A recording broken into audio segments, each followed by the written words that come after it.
We've now moved the sheet along slightly because we're going to have a look at the 2/3 street plan. This is going to be most useful for figuring out how to get the chips in evenly across 3 streets by betting an equal proportion of the pot on each street. Let's take a quick example of how this works. We have a hand history file here. We open raise the ace queen of clubs from the button, big blind defends. We're in a situation where we have a nut flush draw, and assuming we hit, we'd like to be able to get the stacks in here. So a reasonable question to ask is, how viable is it to bet 3 streets and expect to get the stacks in by the river? If we were going to do that, what percentage of the pot would we have to bet on each of the 3 streets? Well, this is exactly why we have the 2 to 3 street plan, because it's going to calculate the percentage of the pot we need to bet on each street to get the chips in smoothly by the river.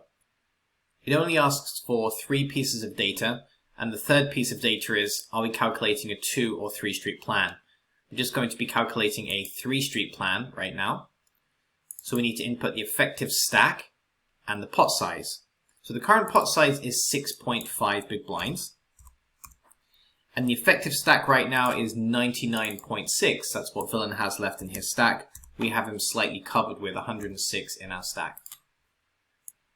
If we look at the output here, it's telling us bet percent each street 106. What that means is it is possible to get the chips in smoothly here by betting an equal portion of the pot in each street. And if you want to do that, the bet sizing is going to be 106% pot.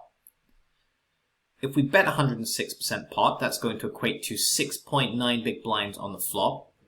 Then it projects what the later street pot sizes will be along with our bet size on those streets. If we bet 6.9 big blinds on the flop, there's going to be 20.3 big blinds in the pot on the turn. To make another 106% bet, that's going to equate to 21.7 big blinds. Finally, on the river, there will be 63.7 big blinds in the pot, and we'll have 67.8 remaining, which is 106% pot. So if we shove the river for that sizing, we'll get all the chips in. Now this is certainly an unorthodox sizing plan because in most cases we don't go around overbetting the flop. But a useful question to ask would be, would it be worth it in this case? It might be. It's good to think outside the box. Even if we elect not to go for this bet sizing plan, it's good to be aware of how much we would have to bet if we want to get the chips in smoothly by the river. Sometimes players don't realize how much work they're leaving for themselves. If we, let's say, just bet half pot on the flop here instead, it's really unlikely we're going to be able to get the chips in by the river, at least not without making some big overbets on the later streets. So if we can at least bet close to this amount, we maximize our chances of being able to stack our opponent if we make the nut flush. Next on our sheet we have calculating a pot size raise.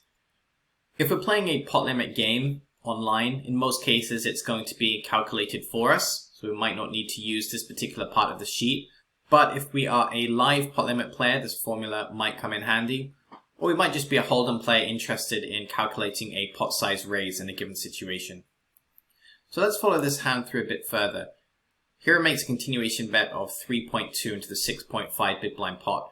We mentioned how this could potentially be a bet sizing error, just because we really want to get the stacks in by the river if possible, assuming we hit. Let's now imagine we're in Villain's position and we're interested in making a pot size raise against this half pot bet from Hero. What would that look like? So we just have 2 values to input here. So we have the total pot size. Now notice this is before anyone makes a bet. So in this case, the pot size is 6.5 big blinds. It's not 9.7. That's just the way the formula works. So if we input 6.5, the bet size into that 6.5 big blind pot is 3.2. The size of the raise, this is a pot size raise, is 16.1 big blinds. One of the ways that we can confirm that the result is accurate is simply to see what pot odds the player gets when facing the raise. So in this case, here would have to call 12.9 big blinds into a total pot of 38.7 big blinds, which is going to give him exactly 33.33% on the call. So 16.1 is a pot size raise.